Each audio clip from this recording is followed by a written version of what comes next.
जय शिवराय मित्रांनो, मी भावेश पवार।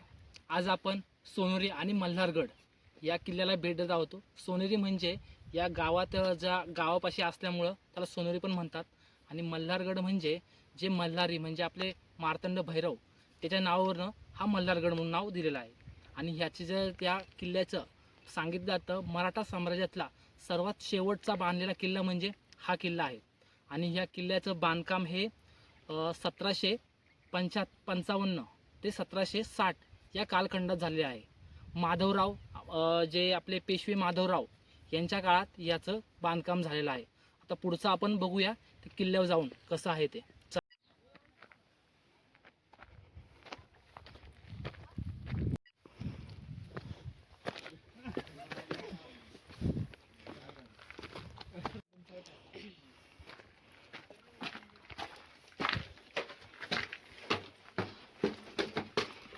आता आपण चोर दरवाजातून आतमध्ये आलोय। आता इथं बघू शकता, इथं समोर आपल्याला ध्वज बघायला भेटतो। त्याच्या लागूनच त्याला इथं आपल्याला एक विहीर ही बघायला भेटते। सो इथं बघा, इथं एक बुरुज आहे। चोर दरवाजाच्या वरच्या साईडलाच एक बुरुज आहे। आता आपण प्रथम तिकडे जाऊया, चला। आता इथं आपण पुढे गेलो तर चालू तर आपल्या इथं बघू शकतो आपल्याला एक तलाव टाईप दिसतोय। तलाव म्हणजे बघा, तलाव दिसतोय। आता आपण हिकडनं किंवा हिकडनं दोन्हीकडनं जाऊ शकतो। तिकडनं जाऊया आपण। आता आपण तिकडे मंदिरांकडे चाललोय। तर तिथे दोन मंदिरं आहेत। एक महादेवाचं मंदिर आहे आणि एक खंडोबाचं मंदिर आहे। तर बघू शकतो आपण इकडं आपण गेलो, आता इथनं इकडे जातोय। आता इकडं बघू शकतो आपण, इथं एक बुरुज आहे। सो हे बघा, इथं बघू शकता बुरुज आहे आणि ह्या ते दिसतात पॉईंट्स। हे बघा, हे दिसतात ना, हे पॉईंट दिसतात ना, हे पॉईंट्स ह्याला जंग्या म्हणतात। आणि ह्या किल्ल्याचं वैशिष्ट्य म्हणजे हा त्रिकोणी किल्ला आहे। म्हणजे 3 प्रकारचा किल्ला असल्यामुळं ह्याला त्याचं वैशिष्ट्य पण भारी आहे। आणि खूप म्हणजे जास्तही जुना नसल्यामुळं ह्याचे जास्त अवशेष हे जसे आहे तसेच आहेत। म्हणजे खूप कमी प्रमाणात त्याचा आहे ना, म्हणजे तुटलेला आहे हा किल्ला। सो बघायला खूप भारी आहे।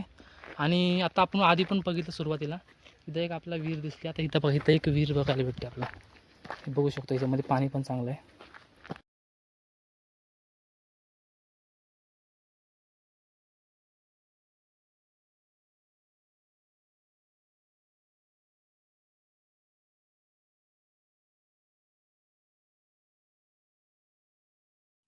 चला मित्रांनो, आता आपण महादरवाजापाशी आहोत। आपण येताना आपण काय केलं, आपण चोर दरवाजाने आलो होतो। आता हे इथं आपण दुसऱ्या जे आहे तर महादरवाजापाशी आलो आहोत। तर बघू शकता महादरवाजा दोन्ही साईडला एक बुरुज आहे जोडलेली आणि हा महादरवाजा आहे, बघू शकतो। आता ह्या किल्ल्याचं वैशिष्ट्य म्हणजे कसं होतं की ह्या किल्ल्यामध्ये आहे ना, जो बनवला कशासाठी की सासवड आणि पुण्यावरती जे हल्ले किंवा पुण्याकडे जे येणाऱ्या तो मार्ग होता त्याच्यावर लक्ष ठेवण्यासाठी या किल्ल्याची निर्मिती केली होती। साधारण तो 1700 शतकात म्हणजे 1700 ते 1760च्या शतकात हा किल्ला बांधल्यामुळे आहे ना, त्याच्यामध्ये जास्त युद्ध झाले नाही आणि नंतर युद्ध झाले ते त्याच्यावरती काही एवढा इफेक्ट पडला नाही या किल्ल्यावर। त्याच्यामुळं याचं आपण बांधकाम बघू शकतो तर जसं आहे म्हणजे तसंच आहे, म्हणजे जास्त करून त्याची काय आहे ना खराबी झाली नाही आहे किल्ल्याची। आणि हे बघू शकता, आता मी वाटते की हे जे आहेत हे आता जस्ट बसवलेले आहेत दरवाजे। चला मग आपण पुढे जाऊया। आता आपण महादरवाज्यावरून पुढे चाललो आहोत। तर आपल्या आता एक इथे तटबंदी, किल्ल्याचं रक्षणासाठी तटबंदी ज्या बांधलेल्या आहेत ते इथं आपल्याला बघायला भेटतात। बघू शकतो आपण। आता इथे एक अजून एक महादरवाजा आहे, म्हणजे तो जो महादरवाजा होता तो ॲज अ मेन महादरवाजा होता। आणि हा जो आहे, हा जो आपलं जे मंदिर आहे दोन महादेवाचं,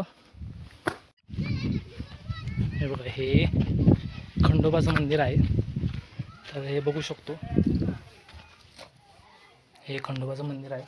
आणि ही जी म्हणतो हे काय माहिती आहे का आपल्याला, ही दीपमाळे जेव्हा म्हणजे आपण दिवाबत्ती करतो तेव्हा इथं एक दीपबत्ती पण लावतात। वरती तुम्ही बघू शकता इथं दीपबत्ती आहे, तर ही दिवबत्ती लावतो. आणि हे बघू शकता आपण, बघा इथं किल्ल्याचं पूर्ण माहिती दिलेली आहे, माहिती फलक आहे.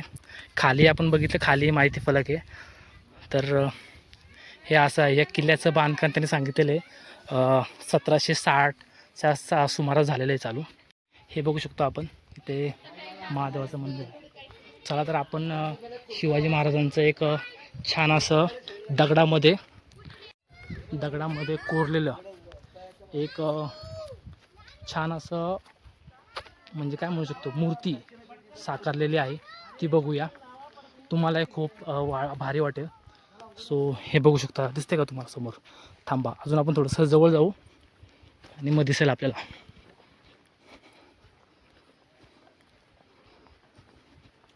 खूप अप्रतिम आहे, खूप म्हणजे हे बघा किती छान आहे ना.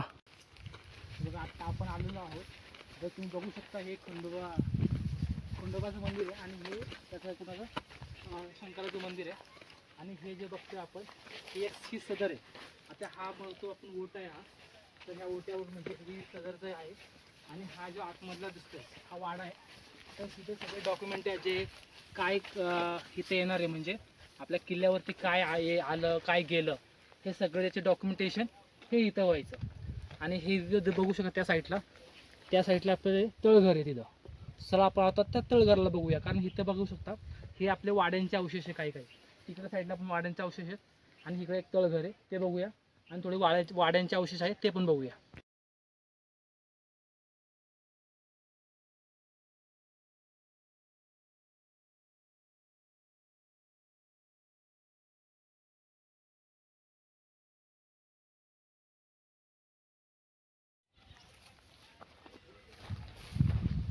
आता आपण महादरवाजाकडनं शंकराचं मंदिर आणि खंडोबाच्या मंदिराकडनं आपण डाव्या साईडला आलो. तर हा आपल्याला बुरुज दिसतोय, बघू शकता आपण.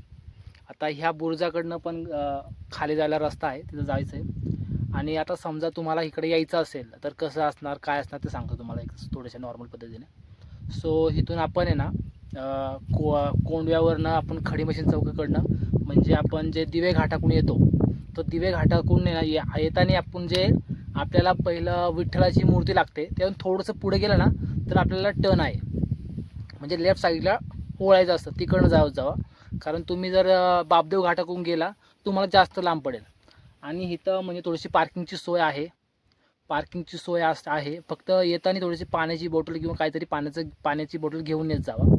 असं येऊ नका, कारण इथं पाणी नाही आहे. सो आणि पावसाळ्यात जर तुम्ही आलात तर खूप सुंदर आहे, म्हणजे वातावरण खूप सुंदर आहे. आणि इथनं व्ह्यू खूप छान दिसतो, म्हणजे पूर्ण सासवडचा एरिया पण दिसतो आणि आपल्या पुण्याचा एरिया पण छान दिसतो. त्याच्यामुळं नक्की ह्या किल्ल्याला भेट द्या. पण घाण करू नका किल्ल्यावरती. हे महाराजांचं पूर्ण म्हणजे हे किल्ले आहेत, ते आपली एक अस्मिता आहे, ती आपल्यालाच टिकवावी लागेल. सो एवढं बोलतो आणि